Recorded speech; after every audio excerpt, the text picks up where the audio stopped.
kilaashii nurratti qiyyafatanii namoota achi keessa turanitti dhukaasuu eegalan. Namni lafarratti kukufuu eegale. Anis reeffa keessaa hin ol bahe. Waaqatu na oolche. Gabaasa biroos qabna kan isinii dhiyeessuu Galaanaa Balaa nu waliin tura.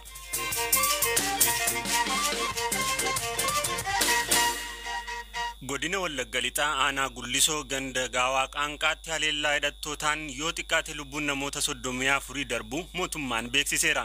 Haleellaa eenyummaa irratti xiyyeeffate kana karaawwate humna hidhatee naannichatti socho'u Abaa'oo Shaneetii jechuun Koomishiniin Poolisii Oromiyaa ibsaadha miidiyaaleef kenneen ibseera.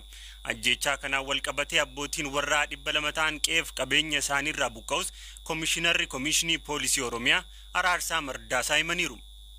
በዚህ ምክንያት ህይወታቸው ያለፉ ሰዎች ትላንትና 32 ሰዎች መሆናቸው ሰበቢ ከናቲን ነሞን ልቡ ደበን ሶዶሚ ለመተው ከሌሰብስኔራ ዲራ ድግደሚ ሰዲፊ ዱበርቶታ ሰገል አጄቻ ገረጀብና ከናን ልቡ ሳኒ ደበኒሩ ሶዶሚ ለመከነኬስ ዳይመን ጅሩ ጃሮሌንስ ጅሩ ሩኩተመኒ ሚደመኒ ሆስፒታል ገለኒ ከንቱረን ኩዳን ቱረን ኩነን ኬሳ ለመገልገል ልቡን ሳኒ ደርቤራ ረጋ አንጋማት ቀምኑን lamaan kun yoo itti dabalaman lubbuun namoota du'anii 34 ta'a.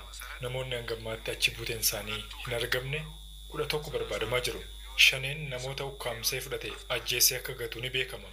Garee kanaan qabamanii yoo ta'e hordofaa jirra. Yookiin immoo baqatanii dhokatanii ta'uu danda'a. Sababii kanaatti abbootiin warraa buqqaan 200 ta'u. Maatii isaanii wajjiniin immoo 700 ta'u. Shororkeessitoota kanaan manneen qonnaan bultootaa 50 hanga 60 ta'an gubataniiru. Midhaan isaanis manca'eera.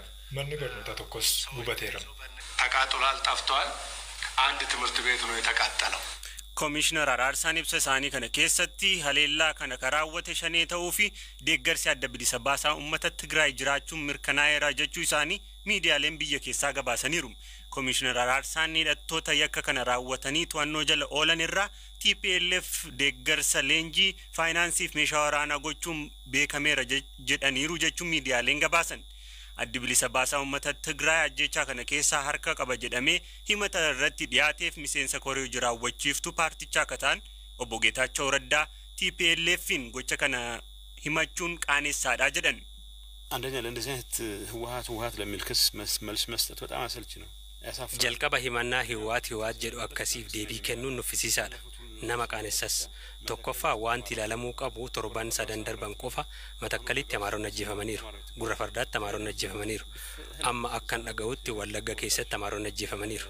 Bakka hundatti kan miidhaman namoota fayyaalessa gargaarsa hin qabne, daa'imman, dubartoota, dargaggoota. Ajandaan kun eenyuun fayyada jennee gaafa ilaallu keessumaa taateen amma tarii Tigraayin weeraruuf natti fakkaata. Raayyaa ittisaa biyyaa bahi jedhamee erga bahee sa'a muraasa booda tarii sa'a tokko booda humni ho'ii seenee walgahii jedhee tarkaanfii fudhate. Sadarkaa sanatti biyya wal harkaa fuudhuun jira. Sa'a walakkaa booda si harkaa fudhatee ija jabinaan kan walgahii waamu yoo jiraate wanti qopheessite jira jechuudha. Ilaalcha kootti Abiyyi jeequmsaa fi okkorarraa faayidaa guddaa akka argatu amanee waggoota 4-5 darbaniif aangoo qabachuu isaa duras uummata akka qabdii qumaaratti qabatee daa'imman ibidda keessa galchee diraamaa ofii qopheessuun fa'i umurii aangoo isaa dheeressuu fi humna yaadu ta'uu isaa gonkumaa shakkiin qabna. TPLF fedhii Abiyyi Ahmediin kuffiisu yoo qabaate kan ta'uu qabu Gullisoo deemee Matakkal deemee yookaan Gurra Fardaa deemee daa'imman ajjeesuu miti. Tarkaanfiiwwan kanarra salphaa ta'e kanarraa xiqqaa ta'e fudhachuun ni danda'ama ture. Fedhiin jiru osoo kana ta'e. ፍላጎቱ እሱ ቢሆን ኖሮ ofii aanaa Gullisoo ganda gaawaa qaanqaa keessa jiraattota kataanii fi walgahii waamame jedhame keessa akka turan ka himan ajjechaan kun akkamiin akka raawwate BBCtti himaniiru. Anillee walgahii sana keessan ture. Wanta goonu waan hin qabneef walitti qabamne. Erga walitti nu qabane booda isin amaarressi maal godha? Asii baanuun jedhan. Nutis qonnaan bultoota wanta beeknu hin qabnu jenneen. Isaanis asin baatan taanaan asumatti isin fitna lammiileen keenya dhumaa jiru jedhan. Matarayyesii fi kilaashii nurratti qiyyafatanii namoota achi keessa turanitti dhukaasuu eegalan. Namni lafarratti kukufuu eegale. Anis reeffa keessaa hin ol bahe. Waaqatu na oolche. Eeyyeen achuman ture.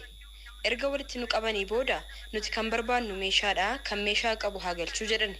Nutis qarshii isinii kennina malee meeshaa hin qabnu. Amma dura nurraa guurameeraa hin qabnu jenneen. Yoo barbaadan maallaqa feetanis sangaa isinii kennaa jenneen. Harka keenya diriirsinee wayita kadhannuun matarayyesii fi kilaashii nurratti roobsan.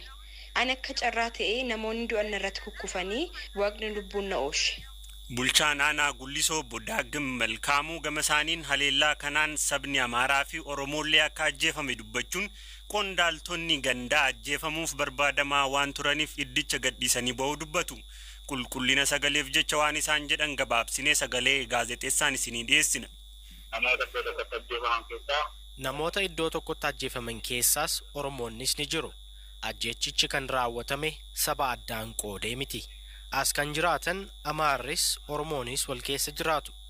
Caasaan gandaas ajjeefamuuf barbaadamaa turan waan ta'eef naannicharraa baqatanii ba'aniiru. Namoonni haala kanaan du'an jechuu fi namni qaamaan achitti argame jiraachuu baatus garuu namoonni kun meeshaa waraanaatiin akka dhuman ifaadha. Namoota buqqaanis gara qe'eetti deebisuuf hojjechaa jirra. Jiraattonni achi turan hidhattootni gara ganda kanaa akka seenan erga raayyaan ittisa biyyaa iddicha gadhiisee ba'ee boodadhaa jedhu. Bulchaan aanichaa dubbifne kun dhimmicha quba akka qaban gaafannus ani kanan beekuu raayyaa ittisa biyyaa gaafadhaan hun jedhan. Dhimmicha irratti qondaaltota waraana mootummaa argachuuf yaaliin goone milkoofne. Gama kaaniin manni maree bakka bu'oota uummataa yaa'ii isaa idilee har'aan qaamoleen yakka gara jabinaa kana raawwatan irratti mootummaan tarkaanfii hatattamaa akka fudhatu gaafataniiru.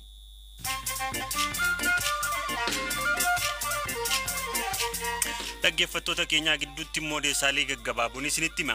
Itoophiyaatti namootni dabalataa 560 koronaa vaayirasiin yoo qabaman namoonni 5 ammoo lubbuu dhabaniiru. Sa'aatii 24 darbanitti qorannoo laaboraatoorii 5364 taasifameen namootni 560 irratti vaayirasichi argame. Kanaanis lakkoofsi waliigalaa namoota qabamanii 97,502 gaheera. Hidhamanii ka jiraniif rakkoo fayyaa onnee ka qaban namni siyaasaa obbo Lidatu Ayyaaloo akkuma manni murtii waliigalaa Oromiyaa ajajeen har'a hospitaala Laandmaarkitti yaalamu pirezidantiin dhaaba Dimookiraatawaa Itoophiyaa obbo Adaana Taaddasa ibsan. Guyyaa dheengaddaa Oromiyaa godina Wallagga Lixaa aanaa Gullisootti haleellaa eenyummaa irratti xiyyeeffatee jedhameen namoonni hedduun ajjeefamuu hordofee adeemsi mootummaan rakkinicha furuuf itti adeemaa jiru seera qabeessa jedhee akka hin amanne yaa'iin mirgoota namoomaa Itoophiyaa beeksise.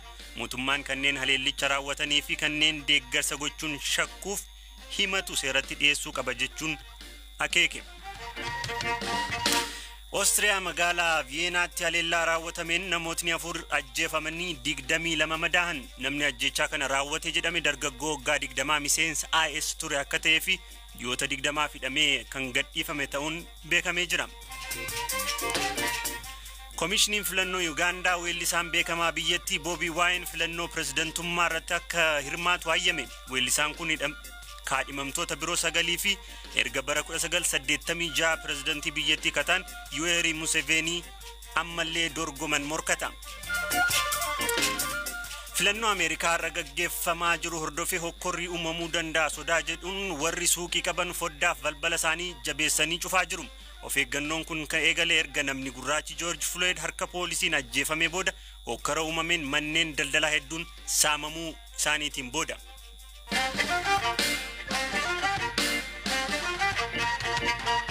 Oduu keenya filannoo Ameerikaa wal qabatuun filannoon Ameerikaa kun guyyaa dhumaarra gaheera dulli hunduu akka itti goolabamuuf jira. Filannoon si'aayinaan eegamaa ture kun kunoo gar tokkotti cituuf yeroo muraasatu hafe. Filannoon biyyattii guyyaa tokkotti eegalee kan xumuramu miti. Sagaleen kunniin erga eegalamee bubbuleera. Haga ammaatti namoonni miliyoona 100 ol ta'an sagalee kennanii jiru. Har'a garuu guyyaa dhumaati. Maarree borganama oduu akkamii eegna laata? Oduuwwan eegaman 3tu jira. Waayilli koo Eliyaas Mulligeetaa akkasitti isinitti hima. This guy is a stone cold phony and honestly he's not equipped mentally to be your president. He really is. When America votes though, America will be heard. The message is going to be out loud and clear. It's time for Donald Trump to pack his bags and go home. Jala bultii filannoo pirezidaantummaa Ameerikaatiin morkattoonni Dimookiraatotaa fi Riippablikaanotaa filattootaaf waamicha na filadhaa isa dhumaa kaleessa galgala kutaalee biyyaa garagaraatti taasisan. Abba Donald Trump morkataa isaanii Joe Bideniin namtichi kun pirezidaantii keessan ta'uuf sammuun isaallee haala gaariirra hin jiru wayita jedhan. Joe Biden ammoo gama isaaniin Trump shaanxaa isaa baachisuun mana isaatti gaggeeffamuu qaba jedhan. Bu'aan filannichaa gar tokkotti cituuf yeroo muraasni wayita hafe kanatti lammiileen Ameerikaa heddumminaan ba'anii sagalee kennaa jiru. Warri biyya jirtan boru ganama wayita hirriibaa kaatan oduuwwan sadii kanneen dhaga'uu dandeessu. Oduun ka jalqabaa morkataan demokraatotaa Baayiden salphumatti injifatan kan jedhudha. Dhaabbileen dhuunfaa fi miidiyaaleen eenyuun filachuuf yaaddan gaaffii jedhu ummataaf dhiyeessuun bu'aa filannoo tilmaamu. Akkaataa tilmaama duraa kanaan Joo Baayiden filannoo Ameerikaa mo'achuu danda'u. Haa ta'u malee filannoo darbee irrattis akkuma kana Hilaari Clinton ni mo'atu jedhamee tilmaamamee turullee wayita bu'aan filannoo ibsamu garuu waan namni baay'een eegnetu ta'e. Tilmaamni hanga yoonaatti jiru Baayiden akka biyyaatti filannoo kanarra aanuu mul'isa. Oduun talammeessoo boru ganama isin dhaga'uu dandeessan Abba Trump haala nama rifaasisuun filannicharra aanan ka jedhudha. Maaliif haala nama rifaasisuun jedhame jettanii tilmaamni guddoon kan kenname Baayideniif waan ta'eef. Sadeessoo ammoo Joo Baayiden garaagarummaa guddaadhaan mo'atan kan jedhu dhaga'uu dandeessu. Tilmaamni duraayyuu Baayiden ni mo'atu jedha. Garuu bu'aa filannoo baay'ee walitti dhiyoo ta'een ta'uera. Filannoo darbe irratti Trump karoora ifa ta'ee qabatee dhiyaatee ture. Barana garuu karoora isaa keessatti kana jedhee wanti irratti dubbate hin jiru.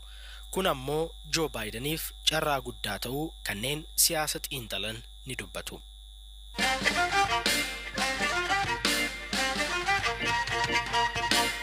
Manni murtii olaanaa federaalaa dhaddachi lidataa dhimma uggura qabeenyaa himatamtoota galmee obbo Jawaar Mohaammed jala jiranii irratti murtee kennuuf har'a sadaasa sadii beellama qabatee ture. Haa ta'u malee hidhamtoota keessaa obbo Jawaar Mohaammadii fi obbo Baqqalaa Garbaa dhaddacha har'aa irratti osoo hin argamin hafanii jiru. Abukaatoon isaanii obbo Kadir Bulloo sababa lameen hin argamneef BBC'tti himaniiru. Dhaddachaadha sababni baalamee turee fi qabeenyaa fi akkaawuntii isaanii irratti dhoorkaa kenname akka ka'u kan jiru yoo ta'u, haa ta'u malee dhaddacha irratti hadha obbo Jawaarii fi obbo Baqqalaan hin dhiyaanne. Sababni isaaniillee karaa obbo Hamzaa Booranaatiin ibsanii jiru. Sababni isaanii maali? Amma haala amma namni du'aa jiru kana keessatti amma biyyattii rakkoo keessa waan jirtuuf adda osoo tokkoffaa waa'ee qabeenyaatiif as dhufuun nuuf rakkoodha. Nuuf mooraalni amaleen hin qabaannu. Ilmi namaa du'aati, ilmi namaa wanna jira.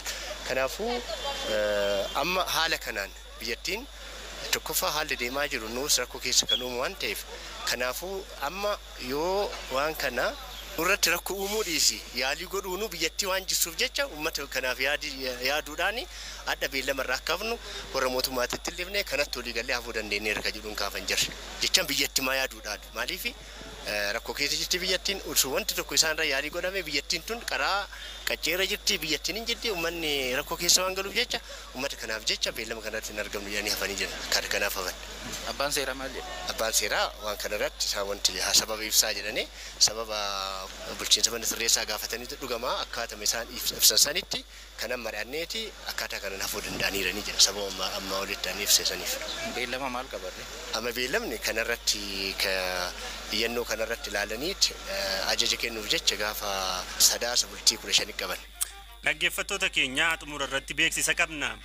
Tamsaasni keenya gama raadiyoon dambalii gabaabaan darbu guyyaa boruu irraa eegalee meetir baandii 41 31 fi 25 irratti kiiloo heerzii 7425 9600 fi 12695 irratti wiixataa haga jimaataatti